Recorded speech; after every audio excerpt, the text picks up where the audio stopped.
শ্রোতাবিন্দুগণ, আমি মোহাম্মদ হানিফ আলী আপনাদের দেশেরই ছেলে। তাই আমি আপনাদের সম্মুখে আবার এগিয়ে এসেছি নতুন একটি উপহার নিয়ে।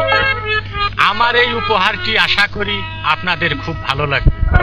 তাই আমার এই উপহারটি সহযোগিতা করেছেন বাসি মাস্টার মোহাম্মদ রঞ্জু মিয়া। দোতারায় সহযোগিতা করেছেন রেকর্ডিং মালিক মোহাম্মদ কাজিমউদ্দিন। আমার বায়ায় সহযোগিতা করেছেন মোহাম্মদ জালিমউদ্দিন। জুরিতে সহযোগিতা করেছেন মোহাম্মদ মুসলিম মিয়া। তবে এখন আমার এই উপহারটির নাম হচ্ছে ছয়ফার মুল্লুক বদিউজ্জামান। ছয়ফার মুল্লুক বদিউজ্জামান।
মধ্যে আসিলেন সুফিয়ানি বাদশাহ।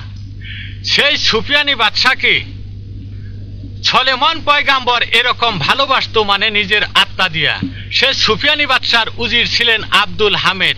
সেই সুফিয়ানি বাদশার ঘরে জন্ম নিছে একমাত্র ছেলে সয়ফর মুল্লুক। এমনকি সে উজিরের ঘরে একটা ছেলে জন্ম নিছে, তার নাম রাখছে শাহেদ। ওই শাহেদ রে দিয়া সয়ফর মুল্লুক রে দিয়া দুস্থ পাঠিয়ে দিছে। সেই দুই দুস্থ এমন মিল মহব্বতে চলতেছে, গলায় যেরকম মালা মিশা থাকে এরকম মিল মহব্বতে চলতেছে। এইদিকে সুফিয়ানি বাদশাকে সলেমান পয়গাম্বর যেরকম ভালোবাসে এরকম ভালোবাসা জগতে কেউ ছিল না। তাই ভালোবাসে বইলা ওই সুফিয়ানি বাদশাকে সলেমান পয়গাম্বর তিনটা জিনিস দান করলো। বলতেছে, দেখো বাদশা, এই যে আমি তোমাকে তিনটা জিনিস দান করলাম, জগতের বুকে যদি তোমার কারো এরকম ভালোবাসা হয় এই দানের বস্তু তুমি তাকে দান করে দিও। বাদশাই বলতেছে, ঠিক আছে হুজুর। ওই তিনটা জিনিস বাড়িতে নিয়ে রাইখা দিল। এইদিকে তখন সেই সাত মুল্লুকের বাদশাহ সুফিয়ানি চিন্তা করে যে একমাত্র সয়ফর মুল্লুক এই মেসেজ শহরের ভিতরে, তার মতো ভালোবাসা জগতে আমার কেউ হইতে পারে না। তবে শাড়ির মূল্য অনুমান 10 টাকা, আংটির মূল্য খুব হইলে 1 টাকা, গুড়ার মূল্য কমসে কম 1000 টাকা। তবে 1000 টাকার গুড়া যদি সয়ফর মুল্লুকরে দেই, শাহেদ বেজার হয়ে যাবে। আর শাহেদরে যদি আমি শাড়ি আর আংটি দেই, তবু শাহেদ বেজার হয়ে যাবে। যাক, আমার নিজের ছেলে বেজার হোক, তাতে কোনো আসে যায় না। আমি 1000 টাকার গুড়া দান করব শাহেদকে, সয়ফর মুল্লুকরে দান করব আমি শাড়ি আর আংটি। তাই ডাক দিয়ে বলতেছে, বাবা রে, তোর আমার বুগালায়। সয়ফর মুল্লুকরে বলতেছে, বাবা সয়ফর মুল্লুক, আমি তোমাকে দান করলাম এই একখানা শাড়ি আর একখানা আংটি। বাবা শাহেদ, তোমারে আমি দান করলাম এই হরিকালী দুলদুল ঘোড়া। যখন হরিকালী দুলদুল ঘোড়া শাহেদরে দান করছে, শাহেদ তখন খলখল করে হাসতেছে। সয়ফর মুল্লুক চোখের পানি ছেড়ে দিছে। তাই কানতে কানতে ফুলের বাগানে যা ফুল সজ্জায় বৈশা বৈশা যার যার করে কানতেছে, চোখের পানি মুছতেছে। এইদিকে চিন্তা করে যে যাহ, বাবাই যে আমাকে দুইটা জিনিস দান করছে, দেখে এই বস্তু দুইটার মধ্যে কি গুণ আছে। তখন শাড়ির বাস খুলে উপরের আসলা লক্ষ্য করে দেখে যে বাহ, শাড়ির উপরের অঞ্চলের মধ্যে দেখি হীরামণি মুক্তা কাঞ্চন জহের সাইরি সাইরি গাতা। আচ্ছা দেখি নিচের আসলার মধ্যে কি আছে। শাড়ির আসলা খুইলা দেখে যে বাহ, কি সুন্দর চমৎকার পরীর ছবি। বলে স্থায়ী রুমে বাদশাহ সাহাবাল, তাহার কন্যা নামে পরি বদিউজ্জামাল। যখন সেই বদিউজ্জামালের নকল ছবি নয়নে লাগিয়া গেছে, তখন টাল খেয়ে সে জমিনে পড়ে গেছে। জমিনে পড়ে যাবার তখন সেই ভুল ধারণা ভাঙ্গা গেছে যে এটা আমি স্বপ্ন দেখলাম না বাস্তব দেখলাম। সঙ্গে সঙ্গে ওইটা বৈশা তখন সেই শাড়ির বাস খুলছে। বাস খুলে দেখে যে না, স্পষ্টভাবে লেখা আছে গুলে স্থায়ী রুমে বাদশাহ সাহাবাল, তাহার কন্যা নামে পরি বদিউজ্জামাল। তখন সেই জামালকে ডাকা আরম্ভ করল।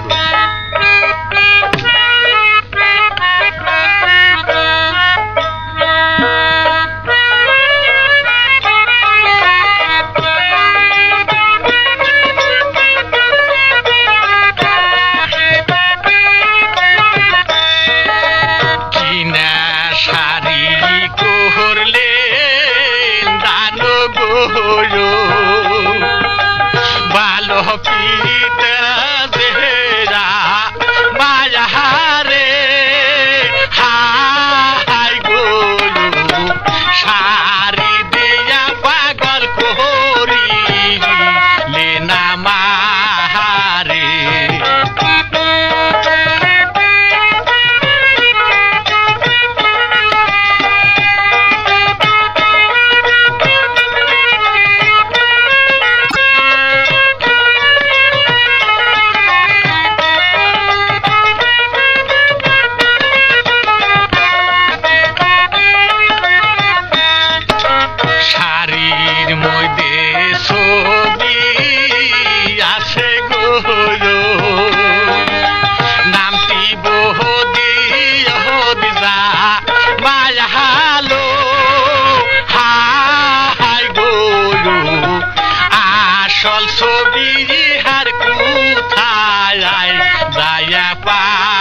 তখন ছয়ফর মুল্লুক চোখের পানিতে ছাইরা বলতেছে, হাই রে হাই, বাবার বিবেচনা বলতে মুঠেই নাই। দুস্তেরে দিল 1000 টাকার গুড়া, আমাকে দিল 1 টাকার আংটি, 10 টাকার শাড়ি। পিতাহায়ে তো যখন বিচারি,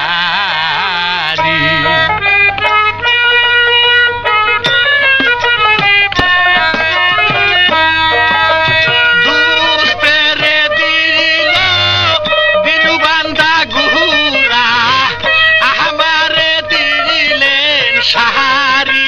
গো পিতায় আমায় দিলেন শাড়ি, পিতায়ে তো যখন বিচারি।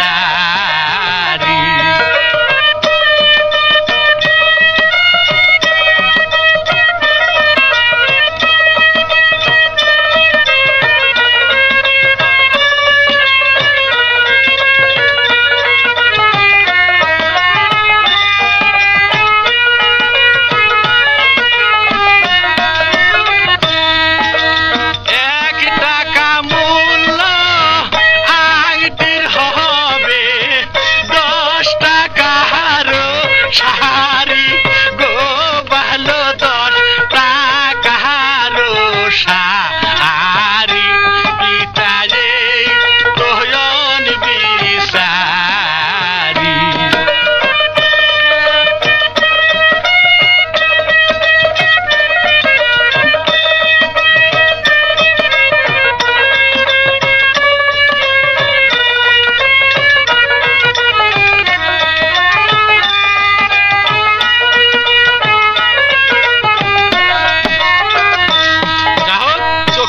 ছাইরা দেয় ছয়ফর মুল্লুক বলতেছে, যা বাবা যে আমাকে আংটিটা দান করছে, দেখি সে আংটির মধ্যে কি গুণ আছে।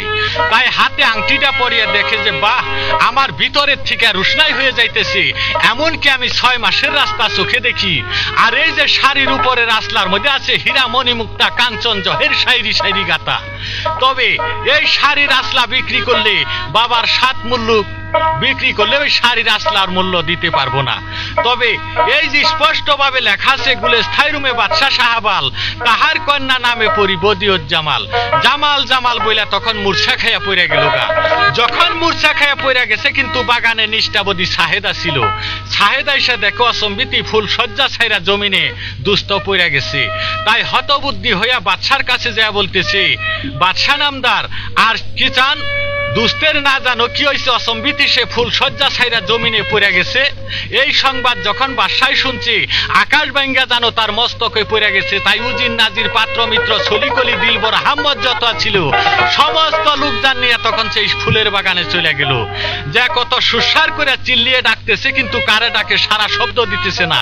না দেওয়াতে তখন হতবুদ্ধি হইয়া চোখের পানি ছাইরা দেয়া বলতেছে, উজির সাহেব, এইভাবেই কি আমার ছেলে মারা যাব? যে না, কোনো দিন মারা যাইতে পারে না।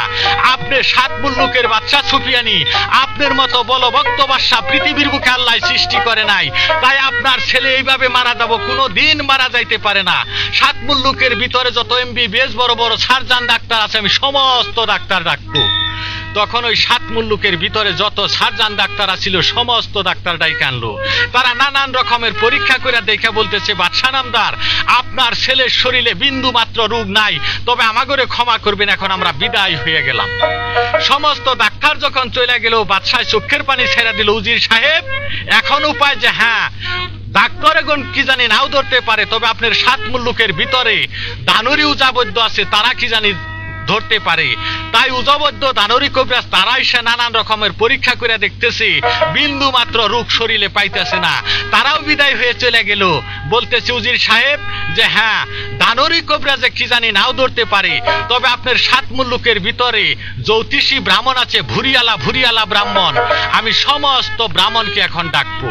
তাই সমস্ত ব্রাহ্মণ ডাইকাই না, তারা গণনা গুইনা দেখা বলতেছে, বাদশাহ নামদার, আপনার ছেলের শরীরে বিন্দু মাত্র রোগ নাই, তবে আপনার ছেলে হয়তো নিশি যুগে হোক, বাস্তব যুগে হোক, হয়তো কোনো জিনপরির রূপ দেখে আপনার ছেলে অচেতন অজ্ঞান অবস্থায় আছে। তারই যদি কোনো চিকিৎসা থাকে আপনি করতে পারেন। যে তাই না ব্রাহ্মণ মশাই? যে হ্যাঁ, যে তাই যদি হয়ে থাকে তবে বাবা ছয়ফর মুল্লুক এখন ওর মনে কি আশা, কি করতে চায় তুমি এই কথাটা জানবা। যে হ্যাঁ আপনারা সমস্ত লোক চলে যান, দুস্থের মনের কথা আমি জানবো। তাই দুস্থ দুস্থ বলে ডাকপাস শুরু করলো। হায় হায় উলুটেন উলুটেন প্রাণের গো দুস্থ বলি যে আপনা রে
প্রাণের গো দুষ্ট বলি যে আপনা রে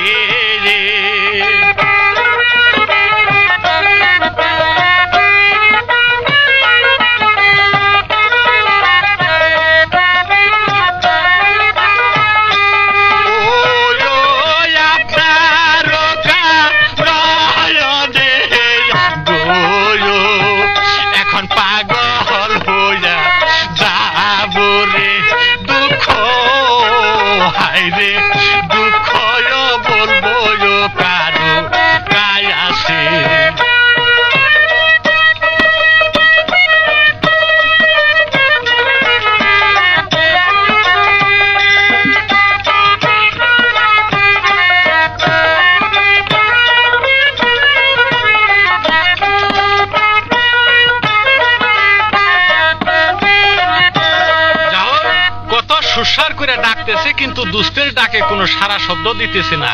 তাই হাতে একখান চাকু ছিল, চাকুটা হাতে নিয়ে বলতেছে, দুস্থ আপনার মনের কথা আমার কাছে বললেন না, তবে আপনার হতাবাগা দুস্থ চিরদিন জন্মের মতো বিদায় হয়ে যাচ্ছে। আপনি এক নজরে আমাকে চাইয়ে দেখলেন না, এমনকি আপনি জবান খুলে আমার সাথে কথা বললেন না। এই কথা কিন্তু ছয়ফর মুল্লুকের কর্ণে প্রবেশ করছে। হায় হায়, আমার জন্য না আমার দুস্থ মারা যাইতেছে। তখন থাপা দে দুস্থের হাতে মধ্যে ধরছে, রাখেন দুস্থ, আমাকে ছেড়ে আপনি কোথায় যাবেন? তখন বলতেছে, দেখেন দুস্থ, আপনার জন্য সারা মেসেজ শহরের লোক আতঙ্কিত হয়ে গেছে, যার যার করে কাঁদতেছে। তবে আপনার কি হয়েছে, একবার আমার কাছে জবান খুলা কথা বলেন। বলতেছে, দেখেন দোস্ত, আমার বাবাই নিজের পায়ে নিজে কুড়াল দিছে, কারণ আমার বাবাই যে আমাকে শাড়ি দান করছে, আপনি এক নজর তাকিয়ে দেখেন সে শাড়ির মধ্যে কি আছে। তাই সাহেদ শাড়িখানা হাতে নিয়ে যখন শাড়ির ভাঁজ খুলছে, দেখে স্পষ্টভাবে লেখা আছে, গুলেস্থাই রুমে বাদশাহ শাহবাল, তাহার কন্যা নামে পরি বদিউজ্জামাল। বদিউজ্জামালের নকল ছবি যখন নয়নে লাইগা গেছে, সাহেদ তখন টাল খেয়া জমিনে পড়ে গেছে। তৎক্ষণাৎ আবার ভুল ধারণা ভাঙ্গা গেছে, আকাশের চাঁদ দেখা যদি আমি পাগল হই, এই চাঁদ আমার জন্য নয়। তখন মুসারদা ওইটা বলতেছে, দেখেন দোস্ত, আপনি সাধারণ একটা শাড়ির নকল ছবি দেখে পাগল হয়ে গেছেন। গুলেস্থাই রুমে লেখা আছে শাহবাল বাদশাহ, তবে এখনই আমি হাজার হাজার পত্র লেখা পাঠাবো সেই গুলেস্থাই রুমে। স্বইচ্ছায় যদি তার মেয়েকে বিয়া দিতে বাধ্য না হয়, আমরা বল প্রবকে জুরে কৌশলে যে কোনো পাইলেই হোক তার মেয়েকে আপনার হস্তগত করব। যে দেখেন দোস্ত, এই নকলের আসলকে না পাওয়া পর্যন্ত আমি দানা পানি খাবো না। আজ থেকে আমার পক্ষে দানা পানি হারাম হয়ে গেল। যান আপনি আমার বাবার কাছে যে বলেন। তখন সাহেদ চোখের পানি মুছতে মুছতে যে বাদশার কাছে বলতেছে, তাওই সাপ আর কি চান? আপনার নিজের পায়ে নিজে কুড়াল দিছেন, কারণ শাড়ির মধ্যে লেখা আছে গুলেস্থাই রুমে বাদশাহ শাহবাল, তাহার কন্যা নামে পরি বদিউজ্জামাল। বদিউজ্জামালের রূপে দুস্থ পাগল হয়ে গেছে। যে তাই না বাবা? যে হ্যাঁ, তাই যদি হয়ে থাকে হাজার হাজার পত্র লেখা পাঠাও তুমি সেই গুলেস্থাই রুমে। তখন হাজার হাজার পত্র লিখে যখন সেই গুলে স্থায়ী রুমে পাঠিয়ে দিল, অনেক অনেক দূর দেশান্তরে ঘুরা সমস্ত চিঠিপত্র ঘুরে আসলো, কিন্তু কোন একটা চিঠিপত্রের দ্বারাই সংবাদ জানলো না। বাদশাহ বলতেছে, উজির সাহেব সমস্ত চিঠিপত্র ঘুরে আসলো, এখন উপায় যে হ্যাঁ, চিঠিপত্রের দ্বারাই কি জানি আমরা নাও জানতে পারি আপনার 7 মুলুকের ভিতরে হয়তো সওদাগর জাত আছে, তারা 14 ডিঙ্গা মধুকর জাহাজ নিয়ে অনেক অনেক দূর দেশান্তরে তারা ব্যাপার বাণিজ্য ব্যবসা করে, তারা কি জানি বলতে পারে যে হ্যাঁ, তাগরে ডাকেন। সমস্ত সওদাগর ডাইকে আনলো, তাগরের কাছে জিজ্ঞাসা করলো, তারা জুম ধরে থাইকা বলতেছে, বাদশাহ নামদার বলে স্থায়ী রুম দেখা তো দূরের কথা, আমরা বাকি জীবনে নামও শুনি নাই, কেবল মাত্র নাম শুনলাম।